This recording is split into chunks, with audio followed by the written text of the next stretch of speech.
Local 3 Sports. This is Friday Night Football with Ben Bobick, Samantha Casano, and Greg Glover. Friday Night Football is brought to you by Food City. Nobody does food like Food City. And Sonic.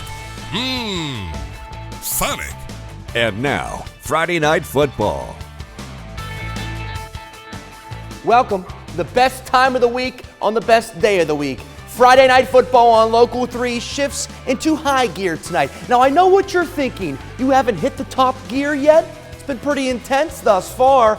Well, things are more intense in high school football than in region play. And it's the very thing that puts this show into super light speed in week 4. So strap in, kick your feet up, and enjoy the ride, baby, as we begin with our Game of the Week. It's time for the Friday Night Football Game of the Week, sponsored by Warren & Griffin, your local 5-star law firm, supporting high school football for decades in Chattanooga and North Georgia. 2023 was reclassification year for the TSSAA, which is just proper term for a good old-fashioned shakeup. The result of said shakeup sent one of the best teams in our area in East Hamilton up to 5A, which creates some super fun new region matchups, like our Game of the Week, where the Canes began playing their new shiny new region against its defending champion McMinn County sports reporter Samantha Casano had a front row seat as she joins us live from Hurricane Hill with the recap. Samantha.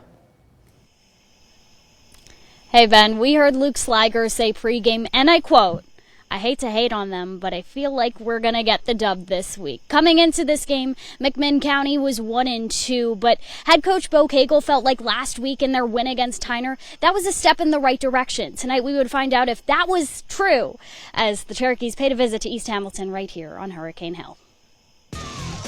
East Hamilton's first district game in 5A Region 4, and it's a rude greeting from their new region rivals, the Cherokees. First drive of the game, off the snap, Jacob Sharp takes it and moves down the sidelines. The Canes try to stop him, but this boy has one thing in mind, and it's mission accomplished. Number 10 scores twice early as McMinn County goes up 13-0 after 1. There's a momentum shift to start the second. Keys quarterback Brady Mullins is sacked, and look who recovers the ball. That's Logan Locke, as East Ham is in business. Few plays later, 3rd and 1, Trey Crawford fakes a handoff, connects with Ben Spangler. The Canes get on the board. It's a one-score game. The Cherokees get those points right back on a Talon White TD, and the Canes try to put that in the rearview mirror. But that's hard to do when Crawford's pass is caught but fumbled. Dakota Thompson recovers and returns it all the way to the end zone. McMinn up 27-7 at the half.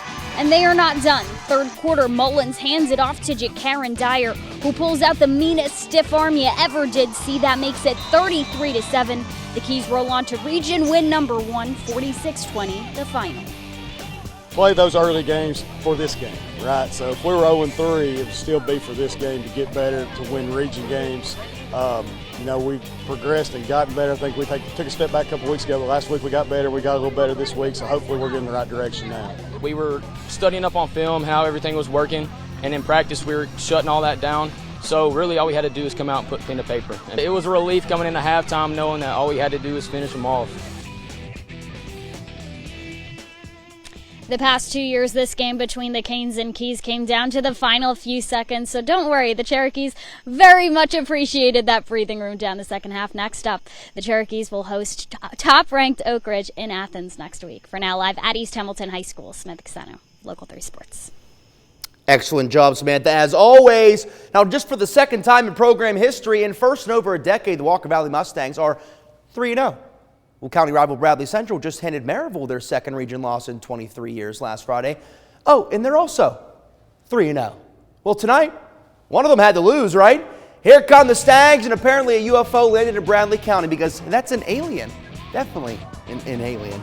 But it's not the only thing out of this world. Walker Valley on a punt, and Boo Carter decides to field this because he's Boo Carter. And just sit back and enjoy, fam. Vols fans loving every bit of this. Boo Carter received this punt with his momentum towards his own end zone, then proceeds to take it all the way to the house. I'd say unbelievable, but it is believable because it's Boo Carter.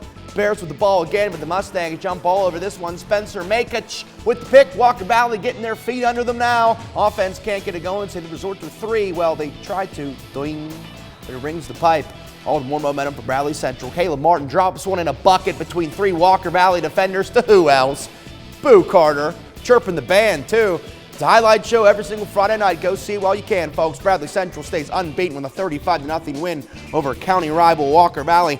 Now to Finley Stadium. Last time Tyner played a real game here, they were hoisting a gold ball. Rams hosting Chattanooga Central in region play, a new region game.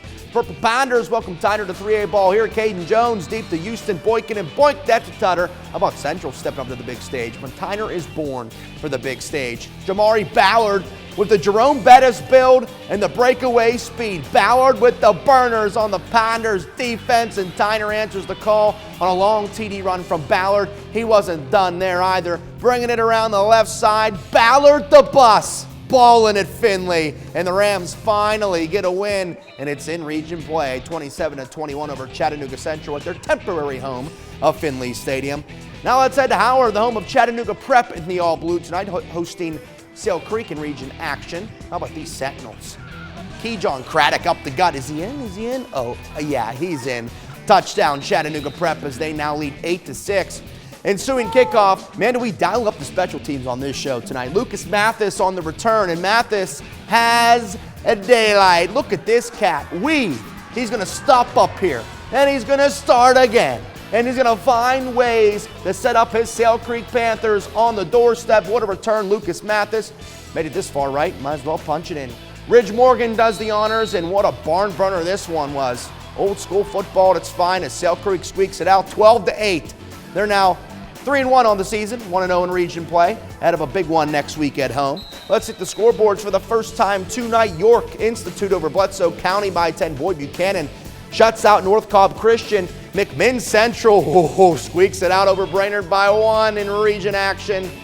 We're going to keep it going here. Cleveland over Farragut in region action, 43-21. Copper Basin winners. Loudon shuts out East Ridge in 3A region play as well. Grundy County 37-8 over Tennessee Heat. Ray County winners over Howard 35-0. Whitwell 56-6 over Lookout Valley in region play. Marion County 21-14, and McCauley 41-35 winners over in Memphis, and Meigs County 21-14 over Sweetwater.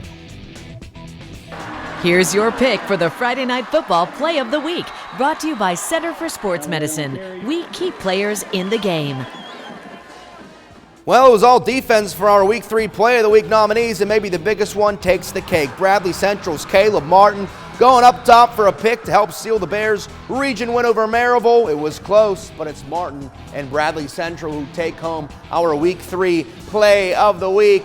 Now coming up, we have another new region matchup that brought eyes from across the state to Chattanooga, and plenty of college scouts, one special one in particular, and plus a few more local rivalries, cheerleaders, bands, you name it. You're watching the best dang show on TV right now. Let's keep it that way. We'll see you after the break. Cheer on with the Friday Night Football Cheerleaders of the Week. Go! Wildcats!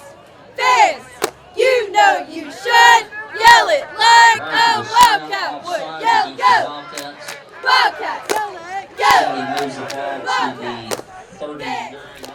Now, Lipscomb Academy has won the last 2 state titles in Division II AA. They haven't lost a regular season game since September of 2021. Well, the Mustangs made the jump to D2 AAA this season into a region with its defending state champion. None other than the Baylor Red Raiders. And well, would you look at this? Now you know it's a big game. Head coach of the Vols, Josh Heupel, making the trip down to Chattanooga to check out the talent in this one. Mustangs would lead 10-7 late in the first. Nothing a little turnover won't fix. That ball's out. Baylor's Grady Joyner all over, and the Red Raiders are in serious business. There's something about just having a guy that's bigger than everyone else, right? And then throwing it to him. That's just too easy, son. Max LeBlanc making it look easy at least. Coach Heupel liked that one. Hey, sorry, Coach. He's going to the Big Ten where the big boys play. Baylor is where the big boys play, though, too. Red Raiders getting hot in the second quarter. Shakai Mills Knight, SMK, running hard to put Baylor up double digits. Lipscomb threatening late in the half, going for it on 4th down.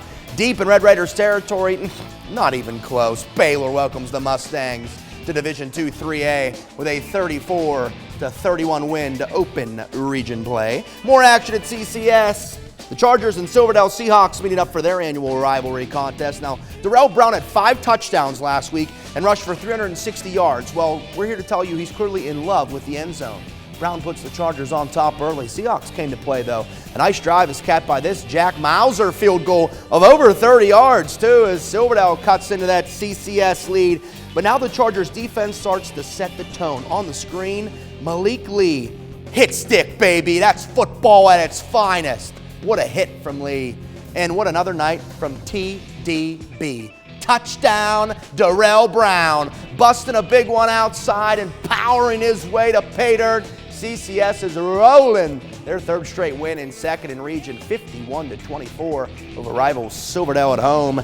Now to Hickson, the Wildcats hosting Signal Mountain in region action. QB for the Eagles, Cash Keen out hurt. So here's Garrett Wilson picking up his teammate. Wilson making it look easy on the QB keeper. The Eagles tie things up at 7. Wildcats on the doorstep now trying to move the pile, but the pile stalls out at the goal line. If at first you don't succeed, dust yourself off and try again. Shout out Aaliyah. Touchdown Hickson. Somewhere in that pile it's Chase Barnard who scores. Signal Mountain would play heads-up ball and block the extra point. It ended up not mattering as the Hickson Wildcats make it 2 wins in a row. This one in region play, 19-7 over Signal Mountain. Back to the scoreboards we go. Knoxville Webb over Notre Dame. Knox Central over Ottawa. Polk County big winners over Tellico Plains. Saudi Daisy gets the region win, 28-10 over Sequoia. Down in Georgia, Calhoun winners over Cedartown. Chattooga pulls it out over the Colts of Koala Creek. Dalton winners over Rockmart by 7. Tryon still rolling, 65-6 over Gordon Central. Heritage winners over Ridgeland, 28-7. And I believe we have one more. Yes, we do. Sonoraville over Lafette. Gilmer over Ringgold. And Westminster Christian over North Jackson in Alabama. Catch all of the fun on Fan Cam, sponsored by Arby's. We have the meats.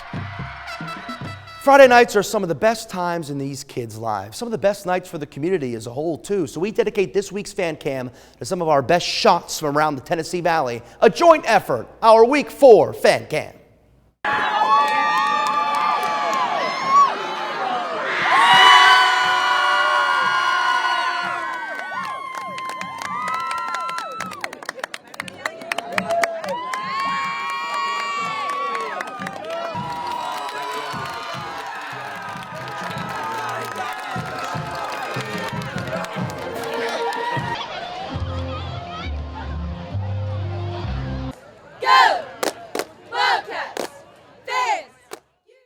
It's time for the Friday Night Football Band of the Week with Greg Glover, sponsored by Armor Exteriors, your locally owned, not locally franchised, exterior remodeling experts. Just before halftime, we have to hurry. This is the drum major. What's your name? Maddie Curtis. Maddie from McMinn County Cherokee Marching Band. Oh, it's a great, 7 Nation Army is what we're about to hear. What year are you, by the way? I'm a senior. You're going to enjoy the heck out of this year. We're going to feature them now. Enjoy 7 Nation Army from McMinn County Cherokee Marching Band, your Band of the Week.